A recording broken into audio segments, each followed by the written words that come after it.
Arena, desierto, viento, agua, los faraones. De la tumba de la civilización llegaron hombres y mujeres venerados como dioses en la tierra. Guiaron a su gente durante una época de gran creatividad, misticismo e intelecto, que constituyó una de las mayores culturas del mundo. Durante 3000 años gobernaron en el antiguo Egipto y construyeron grandes monumentos para ellos y sus dioses. Las pirámides de Gizeh, la Esfinge, los templos de Abidos, el Valle de los Reyes.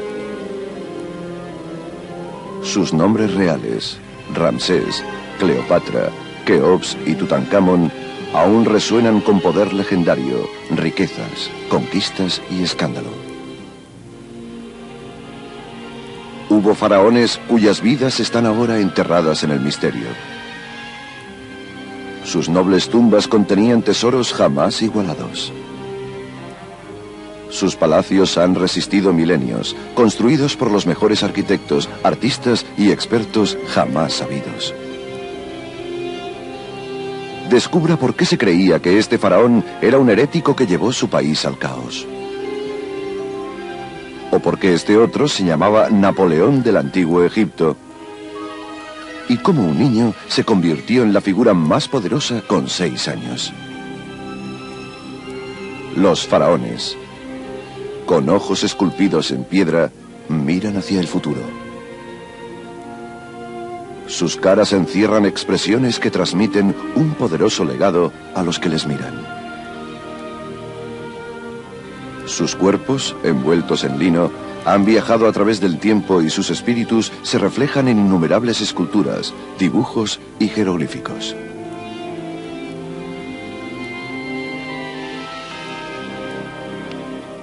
Más que realeza, los faraones eran un antiguo vínculo entre los mortales y los divinos. Sus poderosos logros inspiran temor y maravilla. Sus monumentos parecen ser huellas de los mismos dioses.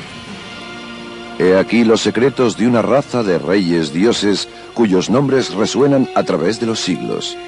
Los grandes faraones.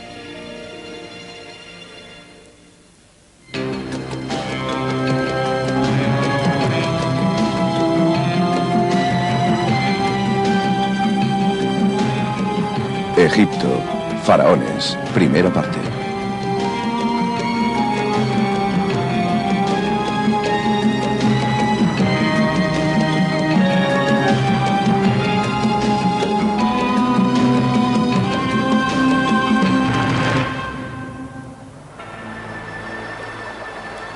El Nilo, movimiento secreto, oscuridad en la luz del día, portador de vida para los egipcios.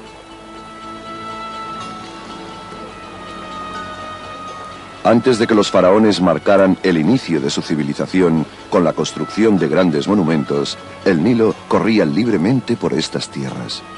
Era la fuente de vida para los grupos errantes que vivían en estas riberas. Abundaban los peces y las aves y cazaban cocodrilos e hipopótamos. En primavera, el río se desbordaba y producía una capa de barro en el que crecía cebada. Esta gente prehistórica del Nilo recolectaba el grano con utensilios de piedra y puntas de flecha.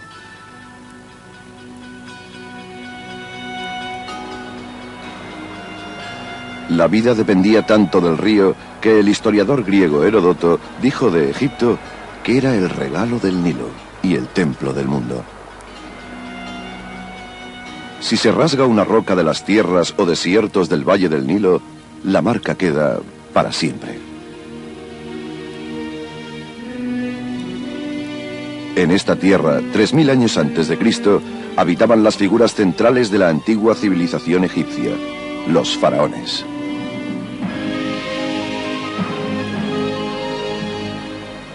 En un principio, la tierra del Nilo estaba dividida en 2 regiones. El valle del río, que se abría hacia el norte del continente, se llamaba el Alto Egipto. El delta, donde las ramificaciones del Nilo desembocaban en el Mediterráneo, era el Bajo Egipto. Juntas se convertirían en el Egipto de la historia. En este valle se construyeron monumentos, se hicieron inscripciones y se originó una misteriosa religión y filosofía. El Valle del Nilo, protegido por los desiertos que lo rodeaban, fue la tierra de los faraones. La palabra faraón significa gran casa, y los faraones debían establecer supremacía política y espiritual sobre todo ser en la tierra. El principal símbolo de este reinado era la corona. Una de las más importantes era la corona blanca, un tocado alto y fino con la parte superior circular. Su portador era el gobernador del Alto Egipto. La corona roja era para el gobernador del Bajo Egipto. La persona que llevaba las dos coronas juntas era el faraón de todo Egipto. El faraón llevaba además utensilios ceremoniales, el báculo y el mayal. Se dice que el báculo tenía la forma del bastón de un pastor y caracterizaba al faraón como el pastor de su pueblo. El mayal simbolizaba un arma y un utensilio para trillar. Cruzados en el pecho del faraón, indicaban su poder para guiar, proteger y mantener a su pueblo.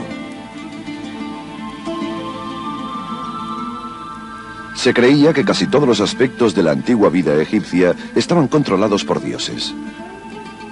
A veces se representaba al dios como un animal, reflejo del temor con que los habitantes del Nilo respetaban a estas criaturas. Creían que el faraón gobernante era la encarnación del dios halcón, Horus, gobernador y señor del cielo. Ante todo, los antiguos egipcios creían en su vida terrestre y en que el orden universal era controlado por una fuerza llamada Ma'at. Pharaoh's job description might be described as maintaining Ma'at. Everything must function according to Ma'at, or the universe, the ordered universe, might collapse into chaos. Earthly chaos, cosmic chaos. Pharaoh's job is to coordinate the divine and human effort to maintain Ma'at. It's a pretty important job description. He's helping to preserve the universe.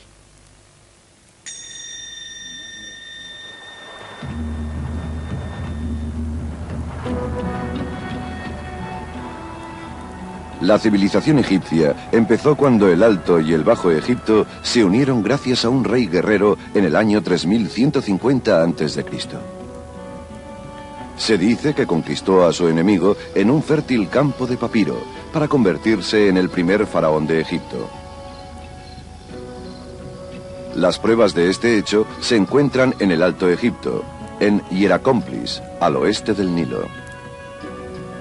En las excavaciones se encontró una pieza de pizarra de color verde oscuro. La paleta de Narmer. Es el objeto histórico más antiguo de Egipto, esculpido 3000 años antes de Cristo. This is a replica of the Narmer palette, with about third scale, so the original would have been much larger than this. And the biggest figure on the Narmer palette is the king himself, who we see kilted with a characteristic bull's tail, which the pharaohs wear, and wearing the headjet, or white crown, which is typically associated with Upper Egypt. In his hand he holds a mace, and he's using that to smite this foreign enemy. The classical interpretation of the Narmer palette has been that this pharaoh, Narmer, was the king who unified the country, and this document has really played a major role in that interpretation. Los jeroglíficos del faraón representan un siluro encima de un cincel y forman la palabra Narmer, un nombre que se traduce literalmente como siluro enfadado. This may sound to us rather amusing. However, the Nile has several species of electrically charged catfish that are capable of inflicting a very painful electrical jolt. So that I think the name really has some resonance. Según la leyenda, Narmer quemó el pueblo enemigo y mató a todos los soldados. La parte posterior de la paleta de Narmer representa esta escena después de la batalla.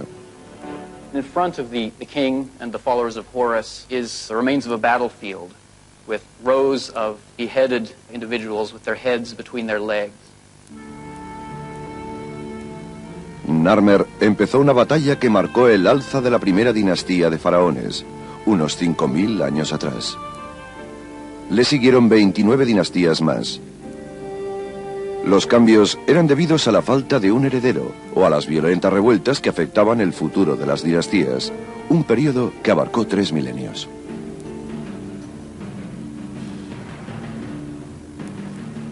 Para asegurar su conquista, el faraón Narmer probablemente se casó con una princesa de origen nórdico. Se trasladó al norte del Nilo y fundó su ciudad residencial en un lugar conocido como Muros Blancos. En el 3050 a.C. le sucedió en el trono su hijo, cuyo nombre, encontrado en un simple fragmento de cerámica, significaba halcón luchador. Se trataba del faraón Or-Aha. Aha probably inherited a system where many of the basic ideas about Egyptian kingship already existed. What he did was give it much more dramatic, monumental form. El mayor logro de Or-Aha fue la fundación de la ciudad de Memphis en el lugar residencial de su padre, Muros Blancos. Esta ciudad creció como capital política y religiosa del antiguo Egipto. Construida con barro y madera, lo tenía todo, pero desapareció. El historiador griego Manetón nos deja su impresión de esta ciudad de Muros Blancos. Memphis was by far the largest city I had ever seen. A colossal wall of pearly limestone encloses the city proper. Within the wall, many temples rise from the enormous spread of brown brick houses, and around them tower an army of gigantic statues. El faraón y su familia vivían en un palacio dentro del Gran Muro Blanco. El interior estaba pintado con brillantes escenas de la vida egipcia. Los tejados de madera se aguantaban gracias a macizas columnas de piedra.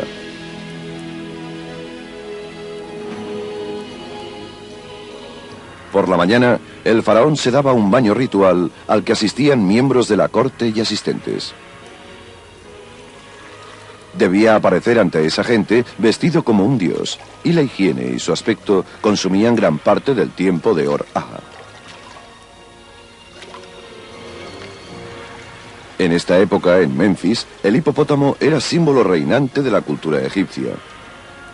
Su caza se consideraba un gran deporte entre los nobles y faraones, como Or-Aha, que los conseguía en los pantanos del confín del Nilo. En una de esas cazas, Egipto vio como su faraón, Or-Aha, moría a los 62 años. Según la leyenda que contaba un viejo sacerdote, Or-Aha se separó de su pueblo entre los colmillos de un hipopótamo. Pero, ¿murió el faraón Or-Aha realmente de ese modo? The hippopotamus also has a religious implication, because the male hippopotamus was the embodiment of the god of evil, called Seth, or Set, S-E-T-H. And one wonders, with this story preserved by a priest, whether it's a reflection somehow of the king being carried away by the embodiment of evil. Tal vez el faraón de 62 años murió por vejez y los ancianos atribuyeron su muerte a su dios Seth, portador de feroces tormentas en el desierto, a quien los egipcios querían calmar. Quizás nunca sabremos cómo murió el faraón Or-Aha, pero podemos visitar su tumba buscando pistas en un antiguo cementerio perdido en el desierto.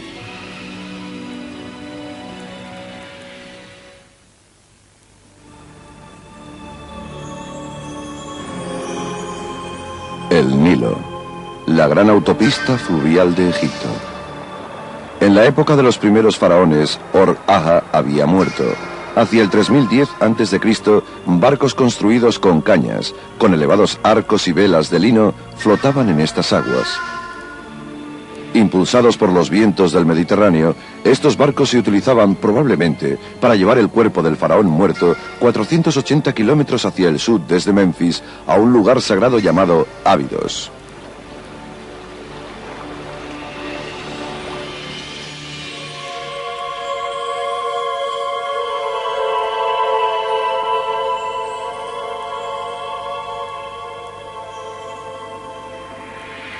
La ciudad de Ábidos empezó siendo el cementerio de los primeros faraones en honor a Osiris, dios de los muertos.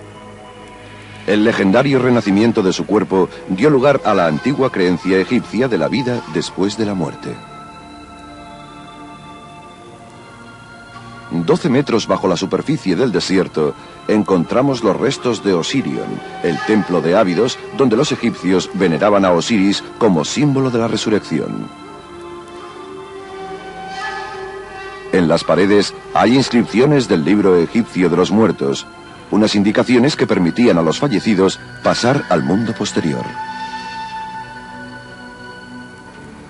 Hasta entonces, la mayoría de los cuerpos se habían enterrado en simples fosos poco profundos. Los efectos naturales de la arena del desierto sobre los cadáveres marchitaban la forma humana en muy poco tiempo. Para conservar sus restos para toda la eternidad, los faraones de la primera dinastía construyeron fuertes tumbas. Una vez enterrados en Ábidos, los faraones creían reunirse con su dios. Así, continuaban gobernando y manteniendo el orden universal para siempre. La tumba que esperaba al faraón en Ábidos se llamaba Mastaba, que significa banco en egipcio. Se construían para durar siempre, con ladrillos de barro, con un techo llano y con unos lados inclinados. Dentro había compartimentos que contenían varios tipos de alimentos, utensilios y muebles que fortificaban al rey para la eternidad. Bajo esta estructura había un pozo que llegaba a una habitación subterránea de ladrillos. Allí reposaba el cuerpo del faraón y el pozo se llenaba de piedra para que la tumba fuera inaccesible. La mayoría de expertos dicen que las ruinas de esta tumba, llamada tumba B19, contuvieron una vez los restos del faraón Or-Aha. A su alrededor estaban los fosos de sus fieles sirvientes, concubinas e incluso sus perros. Estos fueron sacrificados para acompañarle en su otra vida. En un tiempo, estos sacrificios finalizaron y los fosos alrededor del faraón se reservaban a la familia real y objetos valiosos.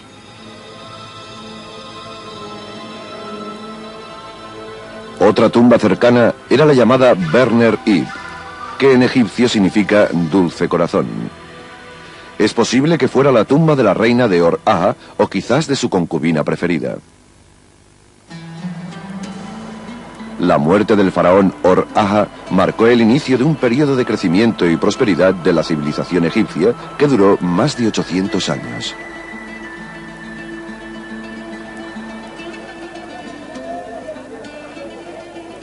Memphis era el centro de la cultura y el comercio. Los obreros descargaban ganado y verduras que venían del Alto Egipto. Llegaba oro, marfil y piedras preciosas desde Nubia. Los egipcios conservaban escenas de esta vida en modelos de madera. Sabemos que la tierra del valle tenía mucha vida y necesitaban grandes cantidades de pan. Se cargaban vacas para utilizar su carne, la preferida de la clase noble. Un país tan poderoso necesitaba administración. Estas tareas las llevaba una clase especial de los antiguos egipcios, los escribas. The scribes are very important because they really represent the official class, the bureaucrats who make up the government, who really made Egyptian culture possible. The pharaoh was the leader, but without the bureaucratic structure to fulfill what he thinks is needed, the Egyptians couldn't have achieved what they had to achieve. But it's important to remember that only maybe 5% of the Egyptian population at any time were actually literate. El faraón tenía que delegar muchas de sus funciones a los oficiales llamados visires. Estaban en segundo lugar después del faraón. Se educaban como escribas y se representaban sentados con las piernas cruzadas y con papiros en sus regazos. Era la postura normal para escribir. El escriba no solo se aseguraba de cumplir los deseos del faraón, sino que también dejaba una huella en la historia.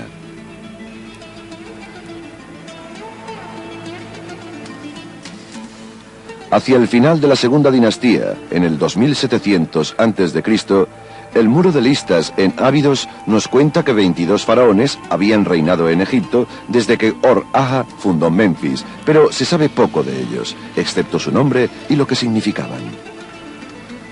El nombre de un faraón significaba Dios de los poderes placenteros. Otro significaba simplemente poderoso en su corazón. Sabemos además que sus mastabas se construían cerca de la capital, Memphis.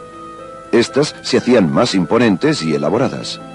Algunas alcanzaron los 5 metros de altura con hasta 16 estancias. La construcción cada vez más elaborada de estos monumentos para los faraones indica un crecimiento de la confianza, riqueza y conocimiento.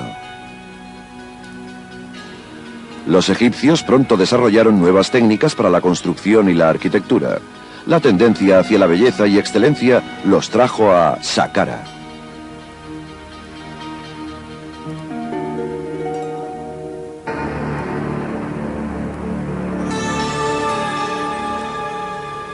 Emplazado en el sur de la moderna ciudad de El Cairo, este edificio de piedra es el complejo funerario del rey Zoser, el primer faraón de la tercera dinastía. Con su reinado, que empezó hacia el 2630 a.C., el poder del faraón era absoluto. Todos, desde el mejor administrador hasta el peor esclavo, se sometían a sus dictados.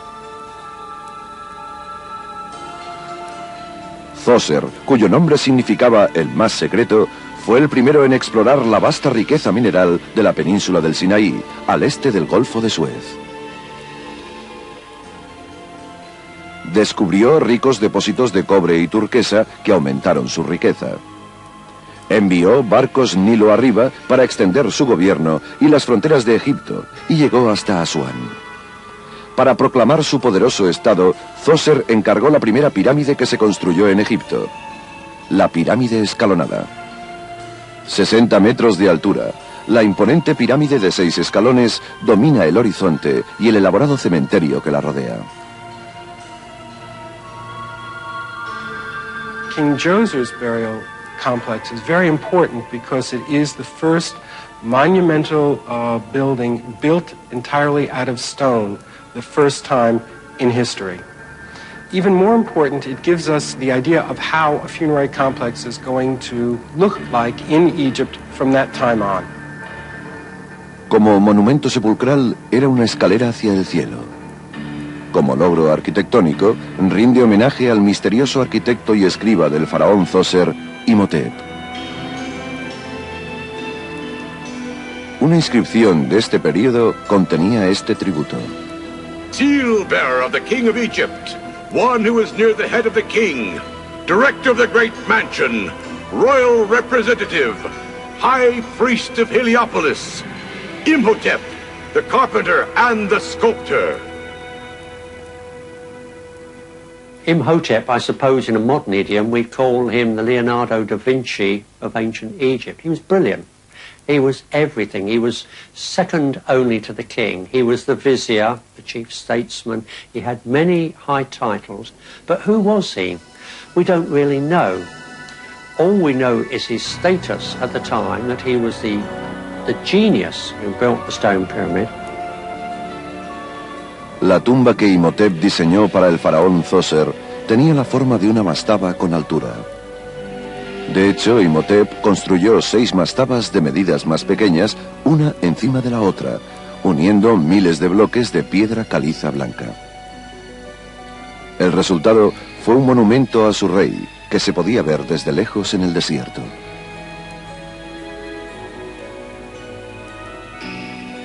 La construcción de esta primera pirámide coincidió con la elección de Zoser, dios del sol Ra, como dios dominante en el país. Para honorar a Ra, los templos adjuntos a la pirámide se construyeron con entradas hacia el este, encaradas al amanecer.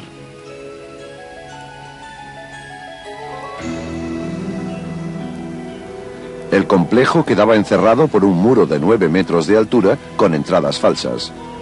Sirvió como escenario simbólico de la fiesta de Set, una ceremonia para celebrar el símbolo faraónico de la fertilidad. El faraón debía pasar por un ritual que representaba a Egipto. Dentro, en una de las galerías de la pirámide, hay un relieve que dibuja a Zoser entrando eternamente a la fiesta del Set, mientras su corte le aclama.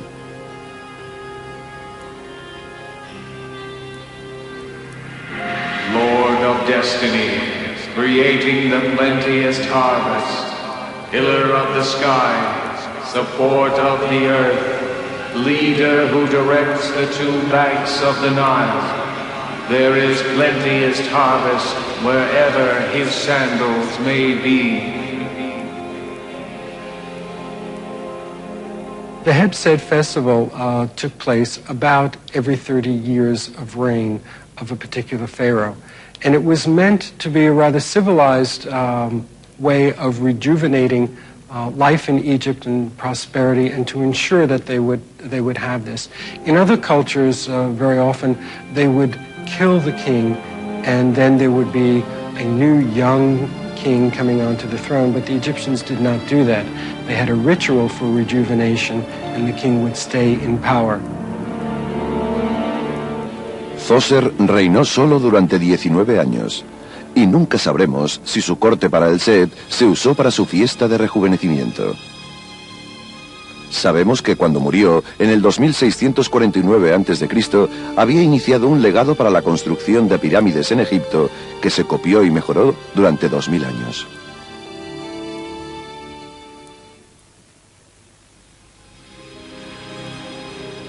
Los autores antiguos, gracias a quienes la historia de Egipto sobrevive, nos dicen que la tercera dinastía bajo el faraón Zoser finalizó en el 2613 a.C.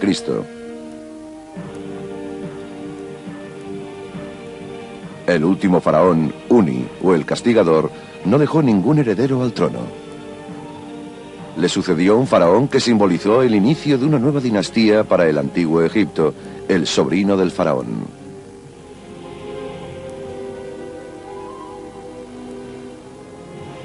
El muro de listas en Ábidos nos cuenta que Nefru era de Memphis, pero de un linaje real diferente.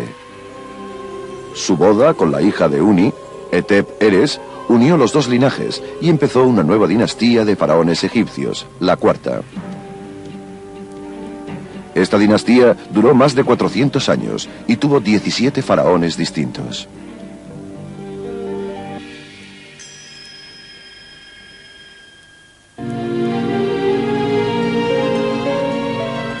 El nombre Nefru significa portador de belleza, y su reinado en Egipto duró 24 años.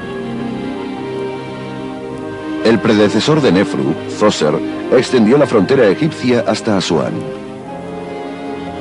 Nefru quiso llegar más lejos enviando una campaña hacia Nubia para fundar la ciudad de Buen. Esta se utilizaba como base para expediciones mineras, comercio y conquistas. Se dijo que volvió con 7.000 esclavos nubios para utilizar como obreros y con 200.000 cabezas de ganado.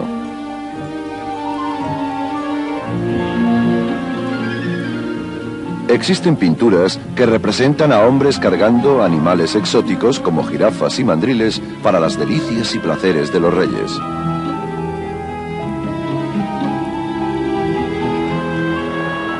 Hay pruebas de que Nefru, al igual que su predecesor, consiguió la riqueza mineral del Golfo de Suez.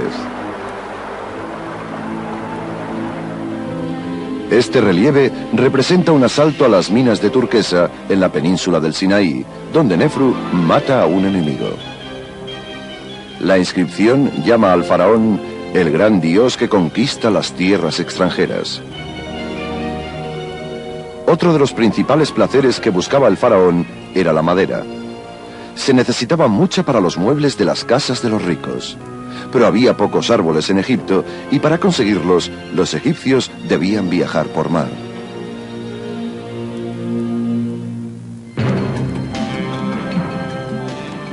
Con una gran habilidad para navegar por el Nilo, los egipcios iban a convertirse en los primeros marineros de la era antigua. Y bajo las órdenes de Nefru se embarcaron en los mares en búsqueda de madera de cedro. El faraón ordenó la construcción de 60 barcos mercantes. Flotas de grandes barcos se dirigieron a Biblos, en el Líbano. Un escriba de Nefru dejó constancia de la llegada de los 40 barcos llenos de madera de cedro.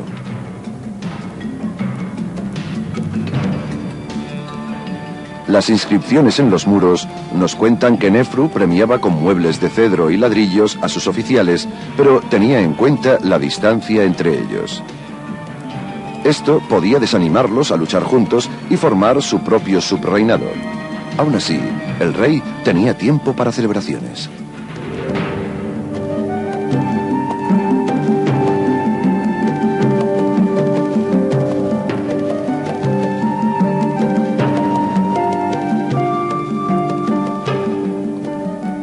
A pesar de todo, la vida era dulce bajo el gobierno de Nefru. Egipto entonces era una tierra de paz y plenitud. Se celebraban reuniones de nobles con el faraón y su reina. Los miembros de la corte festejaban con cerdos y grandes patos.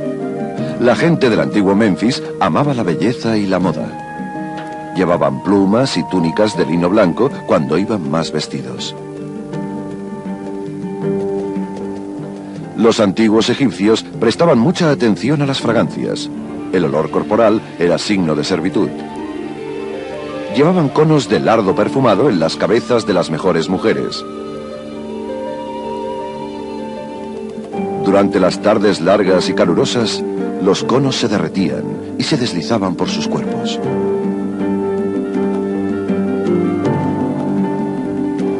Otro signo del estilo de los faraones se encuentra en un papiro que cuenta cómo un aburrido rey Nefru se encontraba en un lago rodeado de bellas mujeres vestidas solo con redes de pescar. Para acabar, los egipcios estaban unidos al pasado al ser la reencarnación del espíritu de los fallecidos. Era natural que los símbolos que perduraban en la cultura fueran las mansiones de los muertos, las pirámides. El faraón Nefru trasladó el cementerio real. No en Abidos, sino en un nuevo lugar al lado del Nilo, llamado Dashur. Aquí construyó las primeras y verdaderas pirámides. Durante mucho tiempo, este lugar no se podía visitar y solo lo han visto los arqueólogos. Abierto recientemente, ofrece una extraña vista de las espectaculares construcciones de Nefru que dominan al horizonte.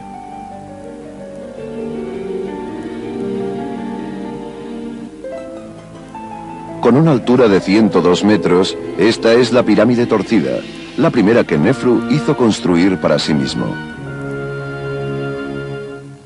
Nefru la llamó la reluciente pirámide del sur. Su forma hizo que algunos expertos pensaran que debido a la repentina muerte del faraón, tuvieron que terminar la pirámide con prisa. Su curiosa forma nos dice mucho de los constructores de pirámides de Nefru. The bent pyramid is probably one of the first major lemons that we can find in history. When they originally started building the pyramid, the Egyptian architects didn't realize that the ground on which the pyramid was built could not carry all that weight. So as a result, when they got halfway up, the interior of the pyramid started cracking. There were all kinds of structural problems. So one of the ways they tried to fix it was to change the angle of the pyramid to a less steep slope so that there would be less mass of rock on it. Dentro, Nefru tenía este relieve de caliza en el muro de una estancia. Le representa a él vestido para su fiesta del Set. y lleva la doble corona que lo consagra como gobernador del Alto y Bajo Egipto.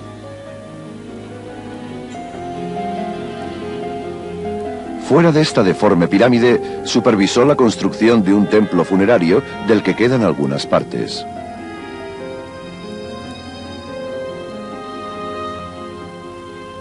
I think the pharaohs kept very close tabs on their monuments, especially their funerary monuments, their pyramids and mortuary temples. And they would probably have been there quite often to see at firsthand how things were going, because no matter how powerful the pharaoh was when he was alive, his eternal prosperity depended on having the right tomb. And so in a way, for them personally, this was one of the most important events of their reign.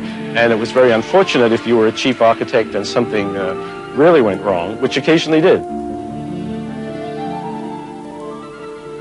Este fue el final de la pirámide torcida.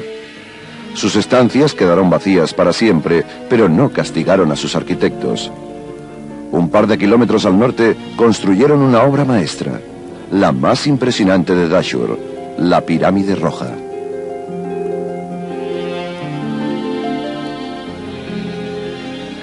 Con una altura de 103 metros, es la primera pirámide de lados lisos construida en el mundo. Su nombre viene de la roca con que se construyó. Rica en óxido de hierro, la roca coge un color rojizo con la luz del sol.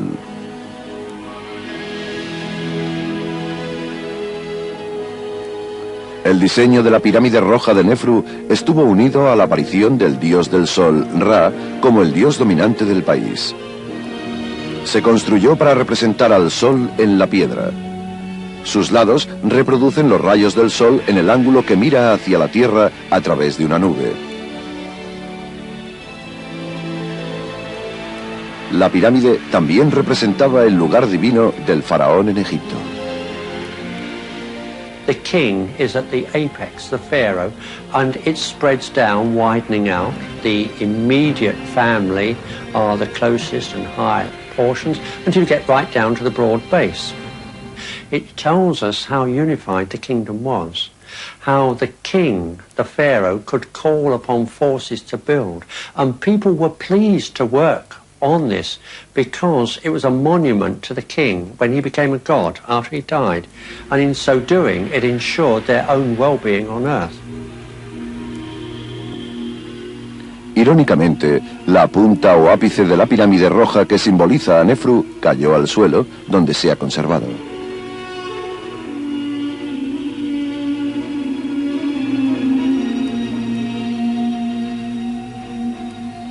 En una mastaba al sur de la pirámide estaba enterrado su primer sacerdote, Re-Hotep, y su mujer, Nofret. Estaban representados en estatuas de piedra caliza pintadas. Los egipcios creían que una escultura tan real ayudaría al espíritu a reconocer la tumba como su casa en la otra vida. Sus características son excepcionales para ver el aspecto de un antiguo egipcio. Los primeros exploradores se quedaron hipnotizados con los ojos de cristal, dejaron sus herramientas y huyeron. Estas caras han estado encerradas en una caja durante 3000 años. Las solemnes expresiones muestran su confianza en la inmortalidad porque estaban relacionados con el faraón. Se supone que Nofret era una princesa. Además del título de primer sacerdote, en la estatua de Re-Hotep se inscribe «Hijo del cuerpo de su rey». Esto ha hecho que los expertos pensaran que la figura podía ser el hijo de Nefru.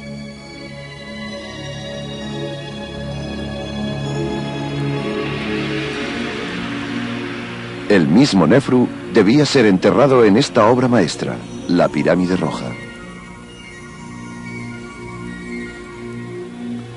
Un magnífico pasaje nos lleva a una cámara con tejados de hasta 13 metros de altura, soportados por vigas de madera.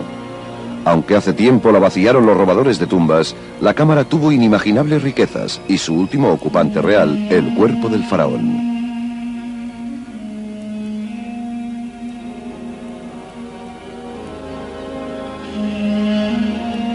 El faraón muerto observaba a través del agujero para ver cómo el día se volvía noche.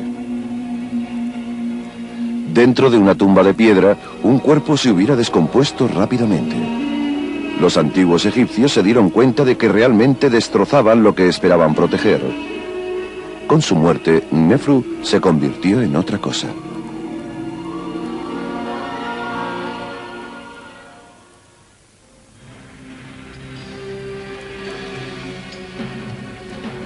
Alzadas desde la arena, cual bestias en este desierto, las pirámides de Gizeh son uno de los monumentos más impresionantes de la historia humana. Son estupendos recuerdos de una época del antiguo Egipto en que la práctica sagrada de las pirámides alcanzó su clímax.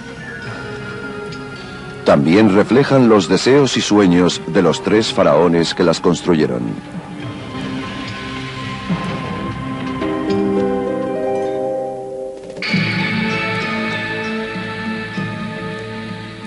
Durante la 4ª dinastía del antiguo Egipto, los faraones emprendieron los proyectos más ambiciosos hasta entonces. El primero en construir aquí fue el faraón Keops. Sucedió a su padre Nefru en el 2551 a.C. Nefru había construido la pirámide torcida y la roja en Dashur. Keops construyó con los logros de su padre la mayor pirámide en la meseta de Gizeh. Khufu, the builder of the Great Pyramid, inherited an already very stable, centralized, and powerful kingdom. And although we're very impressed by the Great Pyramid, it's important to remember that his father had already had 2 pyramids built, also massive monuments in stone, which if you took them together would easily outweigh the scale of the Great Pyramid. So we're very impressed by what Khufu achieved, but in many ways he was just continuing a tradition that was already established before him. Alcanza los 144 metros de altura. La pirámide de Keops es más alta que la Estatua de la Libertad, la Catedral de San Peter o un Apolo en la pista de lanzamiento. Fue la estructura más alta de la Tierra hasta que se construyó la Torre Eiffel en el 1889. Se construyó para que se viera desde cualquier parte. The site that he chose was very important because it's on a rise. It's a plateau and it's on a rise. And so his monument could be seen throughout the whole northern part of the country.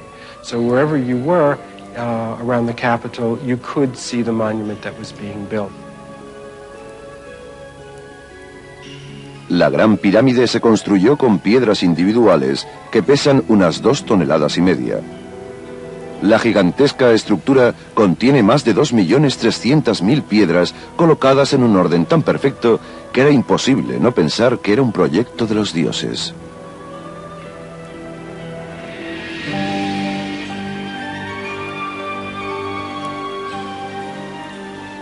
Dentro, la cámara de la Gran Galería se construyó cerca de la cima. Es una habitación de granito rojo, el lugar de reposo final para el faraón. Al final de la cámara está el sarcófago de granito rojo del faraón Keops, para quien se construyó la Gran Pirámide. El término sarcófago viene de las palabras griegas sarx, que significa carne, y pagein, para comer. Unidas, sarcófago, esta horrible palabra describe estos antiguos ataúdes de piedra como cajas de carne para comer.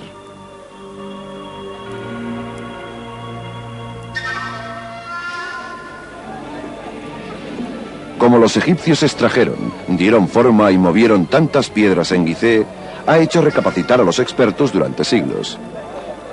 No tenían animales o ruedas lo bastante fuertes para llevar el peso. Con este logro, la pirámide convirtió a Keops en el símbolo absoluto del gobierno y el historiador griego Heródoto hizo una crónica de la extrema crueldad del faraón.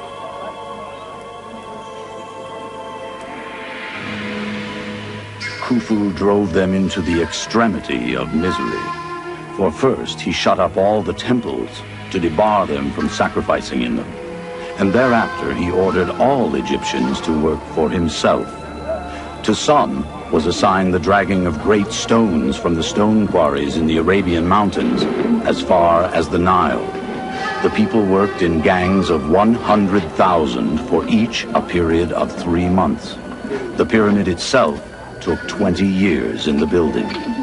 But to such a pitch of wickedness did Khufu come, that when in need of money, he sent his own daughter to take her place in a brothel. Los historiadores modernos dudan de que Keops fuera realmente un rey del infierno. The notion that Khufu was a harsh ruler seems to have originated in a text that dates to a much, much later period, in which he is seen as sort of a bored or even an indifferent ruler, not to say necessarily harsh.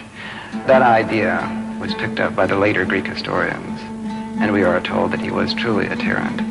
But really, there is no contemporary evidence. Hay poca historia escrita que describa al constructor de la Gran Pirámide. Aparte de un busto de granito que quizás lo represente, solo ha sobrevivido de él una estatuilla esculpida en marfil.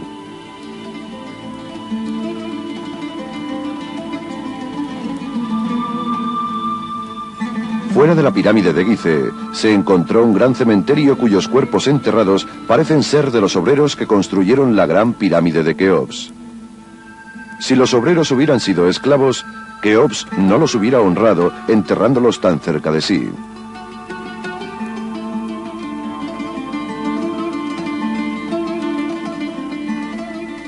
Sabemos que no solo las pirámides eran los signos de la clase alta. Durante la Cuarta Dinastía, la práctica del embalsamamiento se convertiría en un arte secreto y místico al transformar el cadáver en una momia.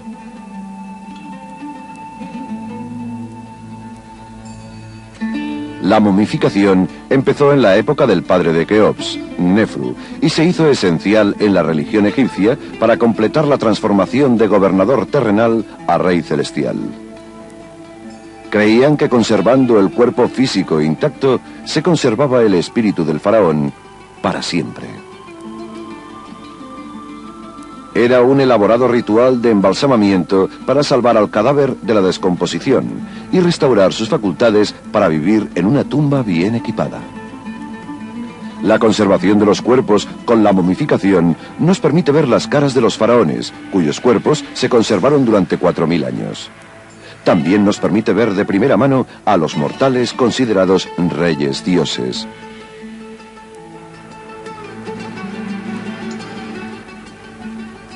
Los análisis médicos han detectado que los faraones tenían piedras en los riñones, tuberculosis, polio, apendicitis, hernias y cólera.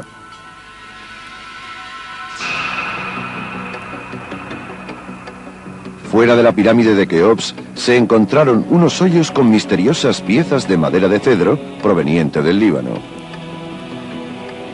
Los arqueólogos extrajeron y juntaron todos los fragmentos. El resultado fue un barco de 12 metros que podía flotar en el agua. El barco fue quizás del sucesor de Keops en el 2528 a.C.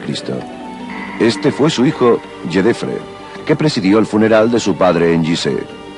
Su nombre, Yedefre, significa durador como Ra, y se refiere al dios del sol. Yedefre fue el primer faraón cuyo nombre se refería al sol.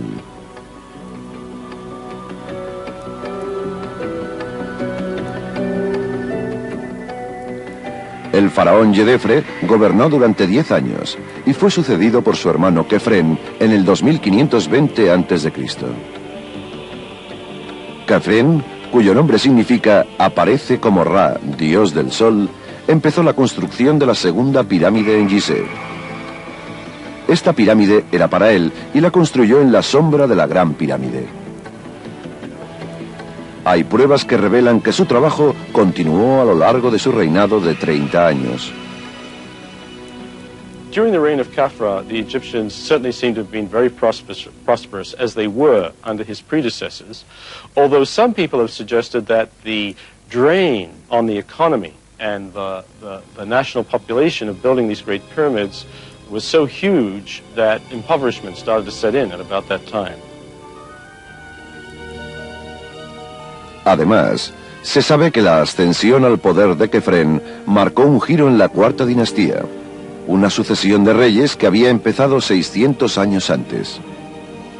Kefren construyó un elaborado templo mortuorio y una magnífica estatua de medidas reales de sí mismo, protegido por el rey Halcón Horus.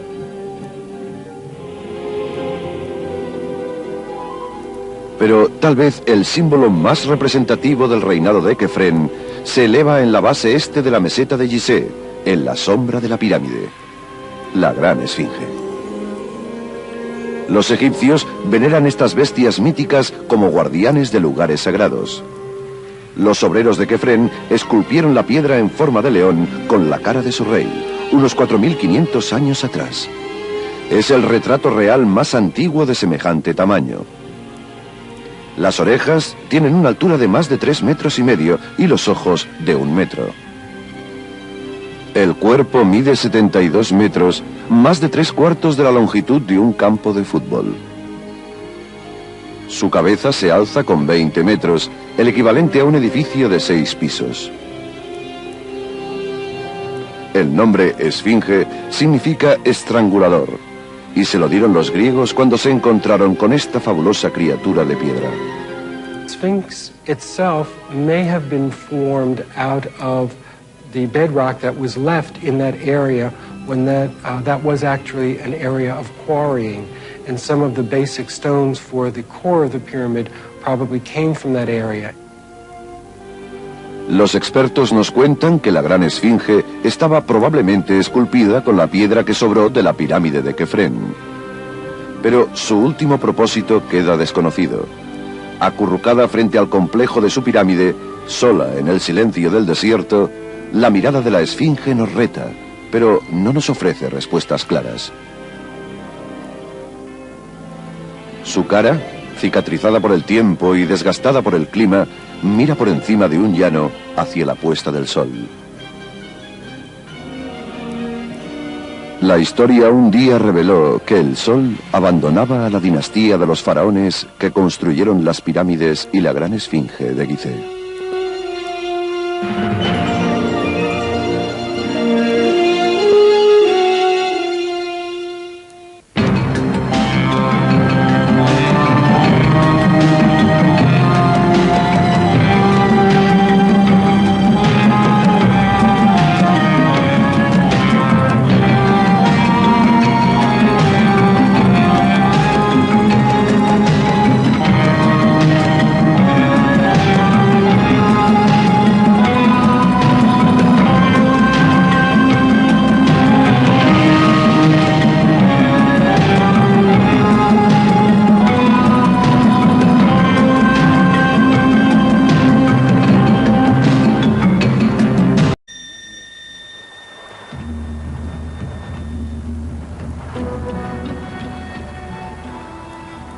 La civilización egipcia empezó cuando el Alto y el Bajo Egipto se unieron gracias a un rey guerrero en el año 3150 a.C. Se dice que conquistó a su enemigo en un fértil campo de papiro para convertirse en el primer faraón de Egipto. Las pruebas de este hecho se encuentran en el Alto Egipto, en Hierakonpolis, al oeste del Nilo. En las excavaciones se encontró una pieza de pizarra de color verde oscuro. La paleta de Narmer. Es el objeto histórico más antiguo de Egipto, esculpido 3.000 años antes de Cristo. This is a replica of the Narmer palette, about 3rd scale, so the original would have been much larger than this. And the biggest figure on the Narmer palette is the king himself, who we see kilted with a characteristic bull's tail, which the pharaohs wear, and wearing the headjet, or white crown, which is typically associated with Upper Egypt. In his hand he holds a mace, and he's using that to smite this foreign enemy.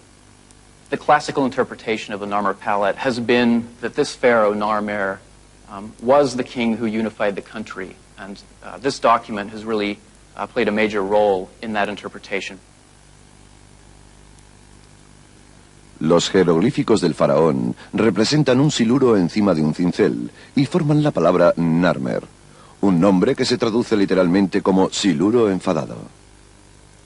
This may sound to us rather amusing. However, the Nile has several species of electrically charged catfish that are capable of inflicting a very painful electrical jolt.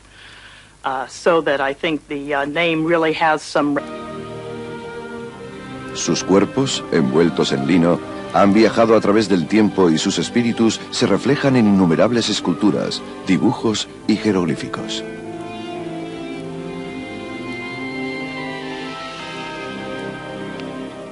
Más que realeza, los faraones eran un antiguo vínculo entre los mortales y los divinos. Sus poderosos logros inspiran temor y maravilla. Sus monumentos parecen ser huellas de los mismos dioses. He aquí los secretos de una raza de reyes dioses cuyos nombres resuenan a través de los siglos. Los grandes faraones.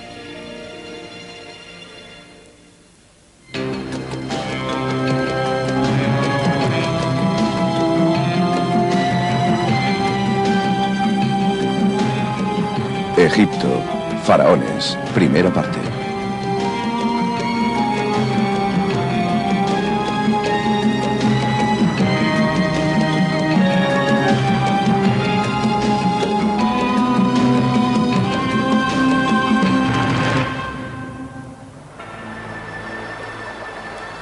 El Nilo, movimiento secreto, oscuridad en la luz del día, portador de vida para los egipcios.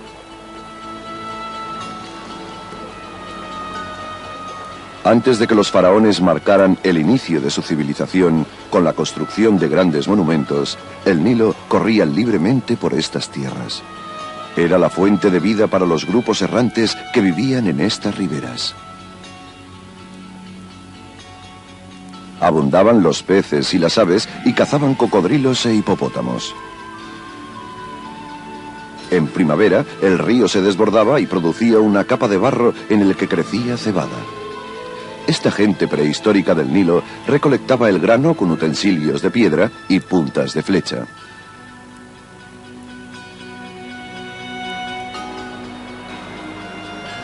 La vida dependía tanto del río que el historiador griego Heródoto dijo de Egipto que era el regalo del Nilo y el templo del mundo. Si se rasga una roca de las tierras o desiertos del valle del Nilo, la marca queda para siempre. En esta tierra, 3000 años antes de Cristo, habitaban las figuras centrales de la antigua civilización egipcia, los faraones.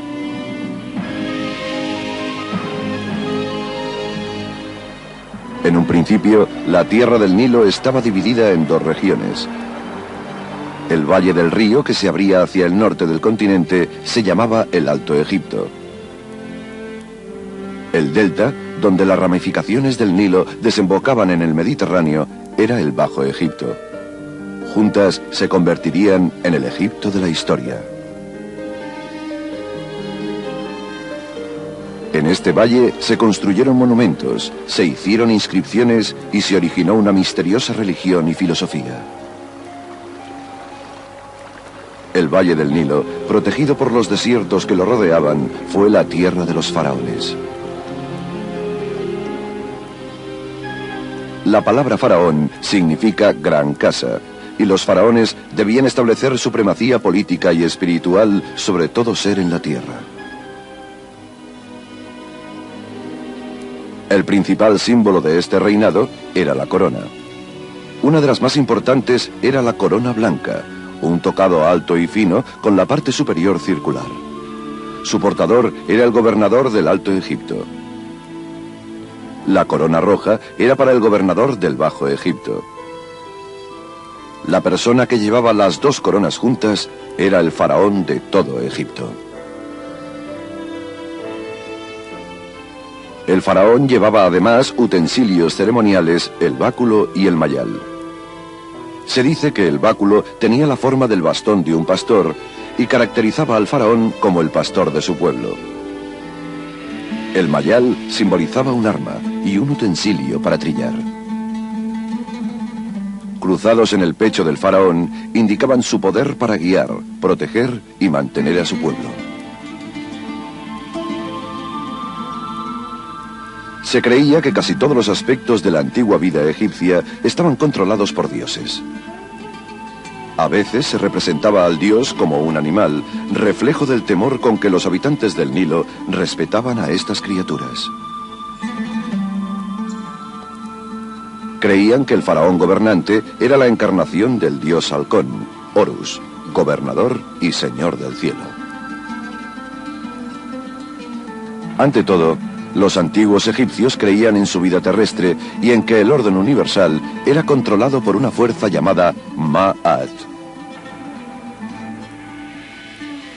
Pharaoh's job description might be described as maintaining Ma'at.